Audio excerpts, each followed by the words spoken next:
Welcome back to Black X Wolf Entertainment, where legends are forged and fate is sealed. This is where a fallen samurai's ambition leads him down a perilous path. Join us for the next chapter, where the cursed blade begins to show its true power. Fortune comes swiftly to those who seize it, but some treasures hold a dark promise. The Ronin's once meager existence is transformed overnight. His tattered robes are replaced with rich silks, and his once empty home now overflows with wealth. The debts that haunted him for years vanish as he pays his creditors with ease, and the townspeople who once shunned him now bow in respect as he passes.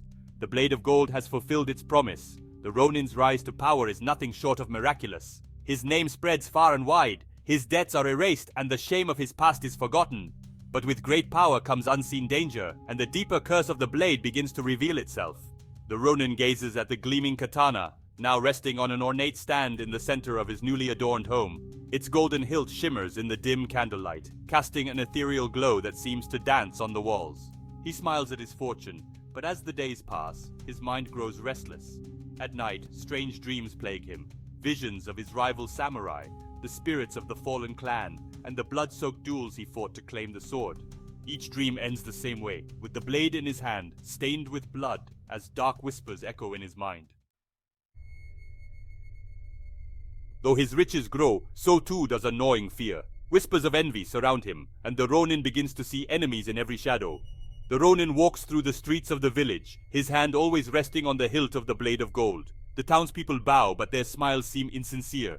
Friends and acquaintances no longer meet his gaze. He overhears their hushed conversations, each word dripping with suspicion. In his mind, every laugh is a mockery, every glance a hidden threat. One evening, as he walks back to his estate, he notices a figure lurking in the shadows. His heart pounds, and without a second thought, he draws the Blade of Gold. The figure steps forward, revealing himself to be an old acquaintance, one of the few who had once shown him kindness. "Peace, my friend, I meant no harm." "Why were you following me?" "I was only passing by. I came to congratulate you on your fortune. It seems the blade has brought you great wealth." The Ronin's grip on the sword tightens, the whispers growing louder in his mind. Could this man be after the blade? Could he be plotting to take it for himself? Blinded by suspicion, the Ronin's heart hardens. Even those who once cared for him now seem like enemies, their every action viewed through a lens of distrust. The Ronin watches as the acquaintance steps back, raising his hands in peace. But the tension lingers, and the Ronin sheaths the blade only when the man is out of sight. His paranoia grows with each passing day, and the isolation of his wealth becomes suffocating. As word of the Ronin's rise spreads, old foes begin to resurface. The men he once owed debts to, now paid off, begin to scheme against him. Rivals who had been bested in duels for the Blade of Gold now send hired assassins to take it from him. The Ronin's enemies circle like wolves, sensing the curse that has begun to erode his spirit. Yet with each new foe that rises, the Ronin grows more ruthless, more violent. The blade's curse feeds off the fear and bloodshed, twisting his mind. One night, the Ronin wakes to the sound of footsteps outside his home. He springs from his bed, hand on the hilt of his blade, and steps into the moonlit courtyard. A group of masked figures stands before him, swords drawn and eyes gleaming with greed.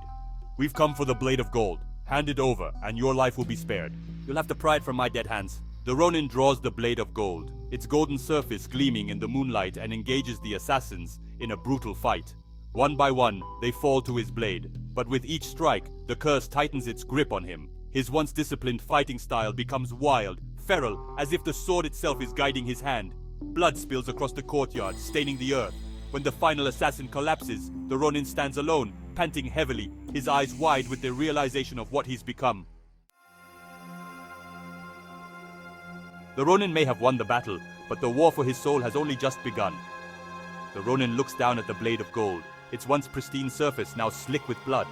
He falls to his knees, trembling as the whispers return, louder than ever. The blade has given him wealth and power, but at a cost he had not anticipated. His honor, his humanity, and now, his sanity. He looks around at the bodies scattered across his courtyard, the faces of the men who sought the sword, their lifeless eyes staring back at him. The realization sets in, he is trapped. The curse of Kinkatana has taken root, and there is no turning back. Though his enemies are vanquished, the Ronin's true foe is the curse itself. And as the weight of his actions bears down on him, he must confront the darkness growing inside him. The path to redemption, or ruin, lies ahead. Thank you for watching this chapter of Will the Ronin escape the curse, or will it consume him entirely? Join us next time for the next chapter of his journey. Don't forget to subscribe to Black X Wolf Entertainment for more epic tales and thrilling adventures.